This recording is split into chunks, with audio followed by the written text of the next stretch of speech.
Iha, congratulations, ang galing-galing mo naman.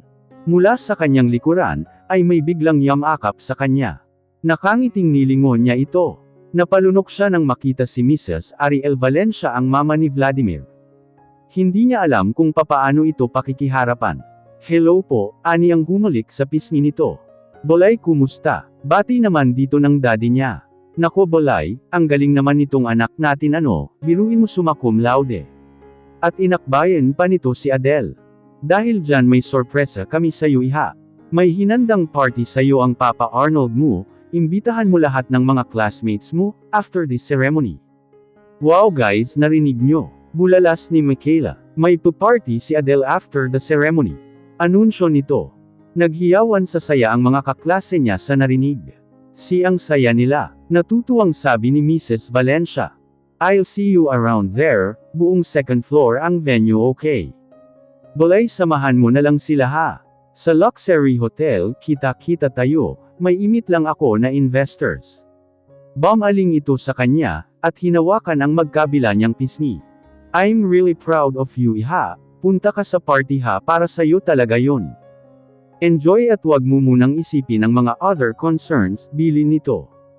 Hinagkan siya nito sa pisngi, at hinakap ng mahigpit. May kung tila bara siyang nararamdaman sa lalamunan, sa gesture na iyon ng ginang. Wala siyang alam kung may ideya ito sa nangyayari sa kanila ni Vladimir ngayon. Magkagayon man ay labas naman ito sa isyo, kaya natutuwa siya sa presensya nito na nag-effort pang puntahan siya. O paano, I have to go, hinihintay na ako ng kamiting ko, dumaan lang talaga ako rito, para congratulate ka. At malapit lang naman ito sa meeting place namin. Salamat po tita, sabi niya, tita. Kumunat ang noo nito at sumeryoso ang mukha. Salamat po mami. Bawi naman niya na ikinangiti na nito. O paano bole, I have to go, don't forget the party ha, I'll see you there. Iyon lang at umalis na ito.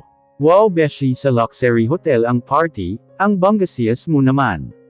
Natutuwang bulong ni Michaela sa kanya. Oo nga, kamag-anak niyo pala ang mga may-ari noon. Segunda naman ng isa niyang kaklase. Nagkatinginan sila ni Michaela. Ay oo friend, malihim kasi itong si Adele sagot dito ni Michaela. So pagkatapos dito gora na tayo dun. Tanong na naman ng isa pa. Yes my friend, tili ni Michaela at naghiyawan ang mga ito. Kasabay noon ay narinig na nila ang palakpakan ng ibang estudyante. Hudyat na tapos ng mag-farewell address ng huling tagapagsalita. Sabay-sabay na hinagis ang mga diploma pataas at nagsigawan. Congratulations anak, your mommy was been very proud of you kung nandito lang siya, bulong ni daddy niya at niyakap siya nito ng mahigpit. Ramdam niya ang mas malalim pang kahulugan ng yakap na iyon. Alam niyang nararamdaman nito ang hirap na pinagdadaanan niya sa ngayon. Pero hindi ito nagtatanong, bagamat lagi namang nakaalalay sa kanya. Salamat sa lahat daddy, aniya at yamakap din ng mahigpit dito. Di niya napigil ang maluha ng mga sandaling iyon. Para siyang nakahanap ng balikat na maiiyakan, halos gabi-gabi pa din niyang iniiyakan ang nangyari sa kanilang dalawa ni Vladimir. Tanging kay Michaela lamang niya na ikwekwento ang lahat ng pinagdadaanan niya. Alam ko matapang ka anak, kaya mo yan. Nandito lang ako whenever you need me, hinaplos-haplos ni Arnold ang mahaba niyang buhok. Medyo nagpagan iyon sa kanyang nararamdaman. Beshi ikaw na ang magsabi sa mga batch natin, kung may mga gustong pumunta. Pakisabi na lang ang exact place, venue at address ng luxury hotel. Bulong niya sa kaibigan, nang humiwalay siya sa ama. Ba't saan ka pupunta? Nagtatakang tanong ni Michaela. Huwag mong sasabihin na hindi ka pupunta doon. Hindi ako sigurado. Wala sa loob niyang sagot. Haano ka ba para sa'yo ang party na yon? Besides hindi mo naman nasisiguro kung pupunta yung Vladimir na yun doon, medyo hininaan nito ang boses, nang banggitin ang pangalan ng kanyang asawa. Kahit nasa pamilya pa din nila iyon, pangangatwiran niya. Teka, akala ko ba kayo lang may problema ng asawa mo? Bakit pati pamilya niya nasasangkot na sa usapan? Ang bait kaya sa'yo ng biyenan mo?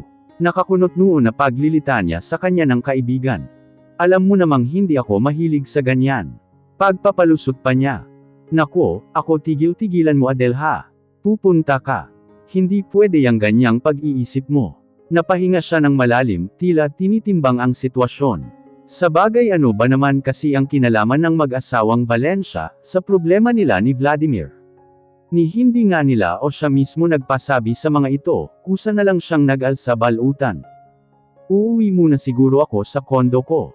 Pero pupunta ako, mauna na lang kayo nila daddy doon. Sa wakas ay nakapagdesisyon na siya. Tinitigan siya ni Michaela. Sigurado ka, paniniguro nito. Tumango lang siya, ihahanda ko lang ang sarili ko, at nginitian niya ito ng pilit. Huminga ito ng malalim, saka siya inakap. Sige, naiintindihan naman kita. Siguraduhin mong pupunta ka ha, baka mamaya ang mangyari niyan ay ako ang nagpa-party doon. Pagbibiro nito. At sabay pa silang nagkatawanan. Sumungaw siya sa terrace, nang sabihin sa kanya mula sa kanyang cellphone ni Michaela, na parating na ang kanyang sundo. Nakita niyang may kumaway sa may entrance. Si Harold. Kinawayan din niya ito, na nagsenyas ng sandali lang, tumango naman ito. Nakaidlip na siya. Nawala na nga sa isip niya ang tungkol sa party, at pagtingin niya sa orasan ay mag-aalas 10 na pala ng gabi, may party pa din ba? Sabagay alas 7 naman natapos ang graduation nila. Kaya malamang nag-enjoy pa ang mga kaklase niya sa ngayon. Ano ba yan kanina pa namumuti mga mata namin dito, kakahintay sa'yo, yung biyanan mo pabalik-balik dito sa amin at tinatanong ka, ikaw ang nagpa-party pero wala ka, bilasan mo na. Paglilita niya pa ni Michaela. Oo na sige na ibaba mo na ang phone, at maghanda na ako. Holotalk naman niya.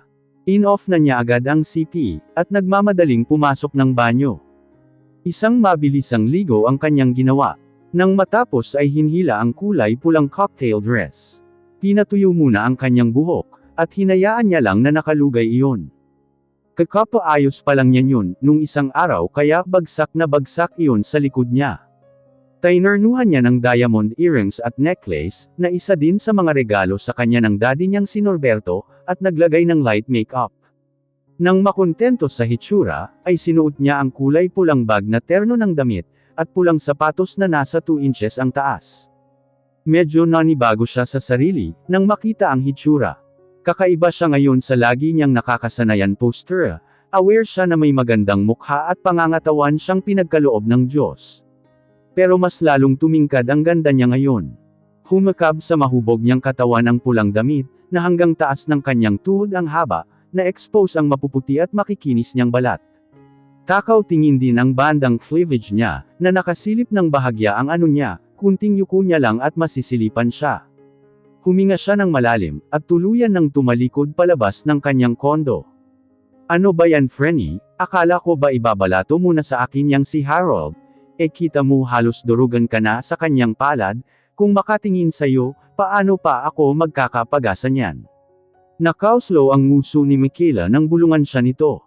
Tingin niya ay medyo tipsy na ito, malamang naparami na rin ang inom nito. Painumin mo pa ng alak, para sa'yo naman matuon ang pansin pagbibiro niya. Medyo malakas ang tugtog, kaya kailangan niyang isiga iyon. Nagkakasayahan na nga ang lahat nang dumating siya. At tila tuwang-tuwang naghiyawan ang mga ito, nang dumating sila ni Harold. Pinagsalita siya sa gitna ng stage, na pinaunlakan naman niya, halos mga pamilyar na mukha din ang mga nakikita niyang nandoon. Hindi na niya maaninag ang iba, dahil medyo dim light ang ilaw na nakasadya para sa isang party talaga. Hi Adele, bati ng isang lalaking lumapit sa kanila. Hi Nelson, sagot naman niya ng mapagsino yun. Isa sa mga masugid niyang manliligaw noong 3rd year college siya. Sayaw tayo, anyaya nito. Si Michaela na lang, di ako marunong sumayaw, natatawang tanggi niya, na agad hinawakan sa kamay ang kaibigan, at ilinapit kay Nelson. Hey! Natatawang palag ni Michaela. Nang makaalis ang dalawa, ay nagmamadali siyang pumihit papunta sa table ng kanyang ama.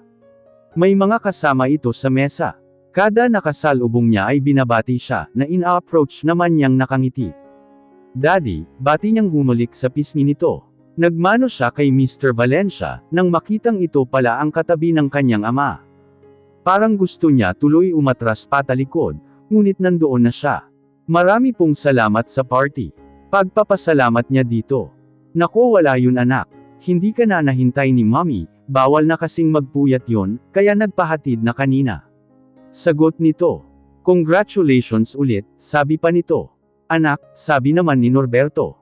Napag-usapan namin ni Panyero na isabak ka sa training, alam mo na bilang paghahanda doon sa pinagpaalam ko sa'yo noong nakaraang linggo. Tumango siya. Nagpapalam sa kanya ang ama na magbabakasyon daw, at patitingnan na rin ang dibdib nito na panay ang sakit. Sa Amerika ang tungo ng mga ito, kasama nito ang tita Consuelo niya. Marahil chance na daw yun para makapagpahinga, at mapagtuunan naman nito ng pansin ang asawa. Na hindi naman niya tinanggihan, lalo na't para sa kalusugan naman iyon ng ama. Ngayong tapos na siya sa pag-aaral, nararapat namang tulungan na niya ito sa pamamahala sa kanilang negosyo. Medyo may edad na rin kasi ang kanyang ama. Sige po, kailan po? Sang-ayon niya. Nagkatinginan ang dalawa. Siguro sa mga susunod na araw iha. Nagmamadali na yata ang daddy mong mas ulo si Consuelo, si Mr. Valencia na ang sumagot. At sabay pang nagtawanan ang mga ito. Maya-maya ay sabay ding tumayo ang dalawa. Paano iha, mauuna na kami sa inyo? Masyado na kaming matanda ni Panyero para sa ganitong party. Ani Mr. Valencia, naghihintay lang ako sa bahay, kapag gusto mong umuwi dun anak, sabi naman ng daddy niya. Tumango lang siya at hinalikan ito sa pisngi. Ganon din ang ginawa niya kay Mr. Valencia. Ingat po kayo, sabi niya sa dalawa na tumalikod na, habang nakasunod ang ilang kalalakihan na malamang mga bodyguard ni Mr. Valencia.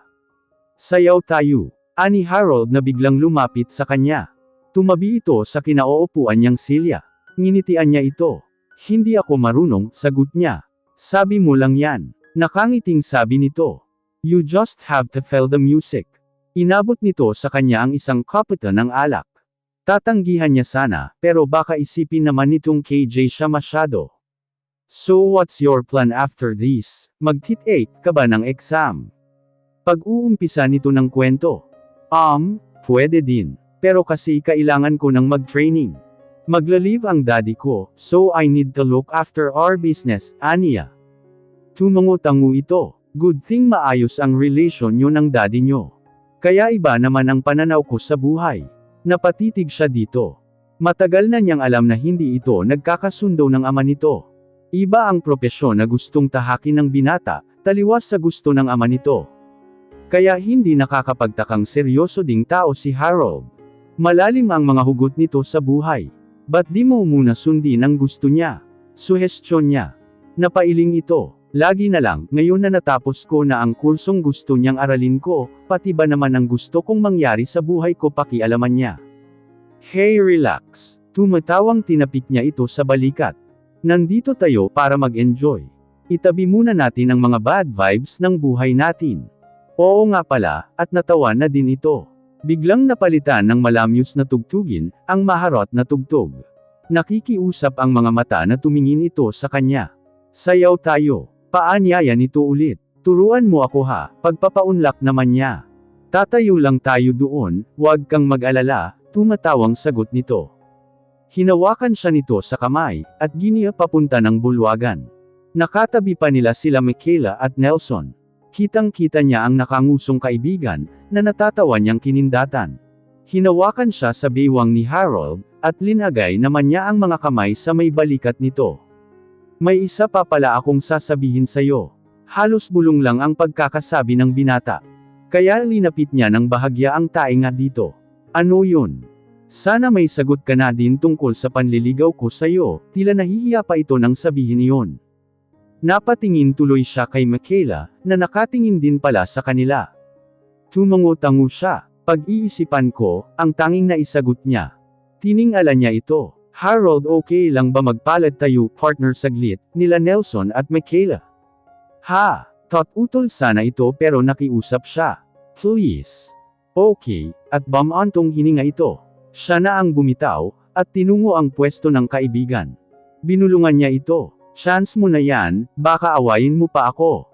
I love you, ganti naman nito, at nagmamadaling lumapit kay Harold. Humarap naman siya kay Nelson. Son, baka pwede mo naman ako samahan dun sa may mga pagkain. Aniya. Tumalima naman agad ang kaklase. Sige ba, nagugutom na din ako sagot nito. Pagkakuha ng pagkain, ay nakihalubilo sila sa ibang mga kaklase. Ba't iyan dito at kwentuhan doon ang nangyari? Kahit papaano na-realize niya sa sarili, na masaya pala ang ganito, madami siyang nakakausap at nakakasalamuha. At syempre pa, hindi niya maiwasan ang mga inaabot sa kanya na alak. Nangangapal na ang kanyang mukha, at nag-iiba na din ang kanyang paningin. Pilit niyang inaninag ang kinaroroonan ni Michaela at Harold, ngunit hindi niya mahagilap ang dalawa. Kailangan niyang makaiwas sa mga kaklase, kundi malalasing talaga siya nito. Mag-isa lang pa naman siya pauwi sa kondo niya, bagaman banilinan siya ng daddy niya, na doon na lang sa mga kwarto ng hotel magpalipas ng gabi. Siyempre ayaw niya. Pag-aari ito ng pamilya ni Vladimir, na hanggang maaari ay gusto din niyang matakasan. Nakita mo ba sila Mikhaila? Bulong niya sa katabing babae na kaklase. Hindi sagot naman nito. Hanapin ko lang saglit ha, pasimple niyang Palm na tumayo na. Hindi siya nagpahalata, na tila babaligtad ang kanyang paningin. Namaybay siya sa mga upuang nadadaanan. At nang makakita ng pasilyo, ay damako siya doon. Pinagpapawisan siya ng malamig, at tila may gustong lumabas sa sikmura niya. Laking pasasalamat niya nang makitang papunta iyon sa CR. Dagli siyang pumasok doon at nagduwal. At nang wala nang mailabas, ay naghilamos siya at nagmumog. Nang hihina siya, tila nawalan siya ng lakas sa pagsusuka. Tinuyo niya ang pisngi ng tissue paper. Wala na siyang panahong mag-retouch. Gusto niyang humiga na, siguro gagamit siya ulit ng kwarto doon, para may pahinga ng saglit ang sarili. Nasa huwisyo pa naman siya, ang katawan niya ang biglang nanghina, sa hindi niya maintindihang dahilan, baka sa dami ng bumabati, at humahanga sa kanya nausag na siya. Binaybay niya ang dingding papunta sa may pinto, kung hindi lang nakakahiya, ay doon na lang siya hihilata ng higa. Nailak niya pala iyon, kaya nolinigan pa niya na may kumakatok doon. Nang tuluyan niyang mabuksan ang pinto, ay tila naman biglang bumigay ang kanyang tuhod at lakas. Nawalan siya ng balance, at babagsak na sana sa marmol na sahig. Ngunit naagapan siya ng taong nandon. Nasalo siya nito. Nang hihinang sabi niya. Dinig niyang pagmumura nito. Naramdaman niyang binuhat siya nito, at dinala sa kung saan. Naalarma siya bigla. Saan siya nito dadalhin? Pinilit niyang idilat ang mga mata, at inaninag ang taong bumubuhat sa kanya. Baka masama itong tao, at gawan siya ng masama. Pilit niyang nilalabanan ang bigat ng ulo, ang liyong nararamdaman, at ang tila hinahalukay na sikmura niya, at naaninag niya ang balto ng isang lalaki, na nakasuot ng puting polo shirt. Pamilyar sa kanya ang amoy nitong pabango, o nagdedeliryo na din siya, dahil sa sobrang miss na niya ito. Vladimir. May binuksan itong pinto, hindi na nag-abalang buksan ang ilaw, at ilinapag siya agad sa kama. Nang milapag siya, ay saka lang nito sinarado ang pinto. Kahit papaano ay naginhawaan ang dalaga, nang lamapat ang kanyang likod sa malambot na kama. Naramdaman niyang tinanggal ng bumuhat sa kanya, ang sapatos niyang suot, kinuha mula sa kanya ang kanyang bag, at tinapik-tapik ang kanyang pisngi. Pati ang hawak nito sa kanyang balat ay pamilyar. Tinangka niya ulit imulat ang mga mata, kahit na namimagat iyon. Sa kanya nasal ay ang taong bumuhat sa kanya. Walang iba kundi si Vladimir. Tila lalo siyang nawalan ng lakas sa nakita. Ba't ito nandito sa party? At bakit sa lahat naman ng tao, ito pa ang makakakita sa kanya sa ganang sitwasyon niya? Paano niya ito maiwasan, o di kaya ay tatakbuhan? Ni hindi nga niya napaghandaang ang ganitong sitwasyon, kapag nagkaharap na sila. Pinilit niyang itagilid ang katawan patalikod dito. Ngunit tila naman nananadya, na muling humilab ang kanyang tiyan, at nasusuka na naman siya. Pinilit niyang bumangon, at nangangapa ang kamay na hinagilap ng kanyang mata ang CR. Women. Dinig niyang pag-alit na sabi ng binata, at walang ano-anong binuhat siya, at ipinasok sa banyo. Doon siya nagduwal ng nagduwal, na wala namang lumalabas kung di puro laway lang. Ramdam niya ang paghagod ni Vladimir sa kanyang likod, na pumasok din pala sa loob. Nang tila wala nang mailabas, at sa kanya hinilamusan ang mukha at nagmumag. Nang hihina siyang samandal, na agad namang sinalo ng binata. Inalalayan siya nito, hanggang sa makabalik sila sa kama. Okay na ako, you can leave now. Ani ang ipinikit ang mata. Palagay mo gagawin ko yun. Pag-alit namang sagot nito. Hindi na siya kumibo. Wala siyang panahong makipagdiskusyon sa ngayon. Naramdaman niya ang pagbubukas nito, ng mga cabinets doon. Maya-maya pa ay nagulat siya nang bigla siyang lapitan, at hinawakan ang kanyang likod. Pinapabangon siya nito. Bakit? Mahina niyang sabi na nagtataka. Hindi ito kumibo, at pilit siyang pinaupo at isinandal sa headboard ng kama. Napapitlag pa siya, nang walang ano-ano nitong hinubad ang kanyang kasuotan. Sa nanghihinang katawan, ay winaksi niya ang mga kamay nito. Bibihisan lang kita, sarkastikong angle ni Vladimir. Wala na siyang nagawa kundi hayaan ito. Wala na rin naman siyang lakas para makipag-agrumento pa dito. Naalimpungatan siya, nang maramdamang may mabigat na bagay, na nakadagan sa kanyang dibdib. Idinilat niya ang mga mata, at nakita niya ang nakasobsob na mukha ni Vladimir sa kanyang leeg. At nakapulapat ang mga kamay at paa sa kanyang katawan. Hubad baro ito at tanging brief lang nito ang nakita niyang suot nito. Samantalang siya ay nakaternong pijama. Nabihisan nga talaga siya nito. Medyo maayos na ang kanyang pakiramdam. Wala na ang hilo at pakiramdam, na tila hinahalukay ang kanyang sikmura. Sinipat niya ang relo na nasa dingding. Naaninag niya ang oras sa tulong ng liwanag, na nagmumula sa lampshade. Mag-aalauna na ang nakita niya doon. Hindi pa yata tapos ang party, dahil may nauulunigan pa siyang mahinang tugtog. Muli niyang binalik ang tingin, sa nahihimbing na binata sa kanyang tabi. Tila gustong manubig na naman ng kanyang mata. Hindi siya makapaniwalang nasa harapan na niya ito, bagaman nasaktan talaga siya, ay hindi rin mapigil ang sumagi sa kanyang isip, na sana hindi na lang siya umalis ng Batangas, nang walang palm dito. Para hindi siya nasasaktan ng ganito. Na-miss na niya talaga ito. Pero pilit niyang sinusupil at pinapaniwala ang sarili. Na tama ang kanyang ginawa. Binabastos na kasi nito ang pagiging mag-asawa nila. Tinaas niya ang kamay, para mapunasan ang luhang bumalong doon. Napapitlag si Vladimir na alertong damilat ang mga mata. Tinaas nito ang ulo, para sipatin siya. Anything? Tanong nito. Umiling siya. Uuwi na sana ako, mahina niyang yuzel. Akmang babangon siya, nang pigilan siya nito. Running away again. Mariin nitong sabi. May bahay ako Vladimir. Hindi niya pinansin ang sinabi nito. Medyo mabigat pa ang kanyang ulo, pero natatantya niya namang kaya na niya ang sarili kung sakasakali. Hindi tulad kanina, na parang hinigup ang kanyang lakas. Na pinagtatakhan niya sa sarili. Natitiyak niyang hindi yun dahil sa alak na nainom niya.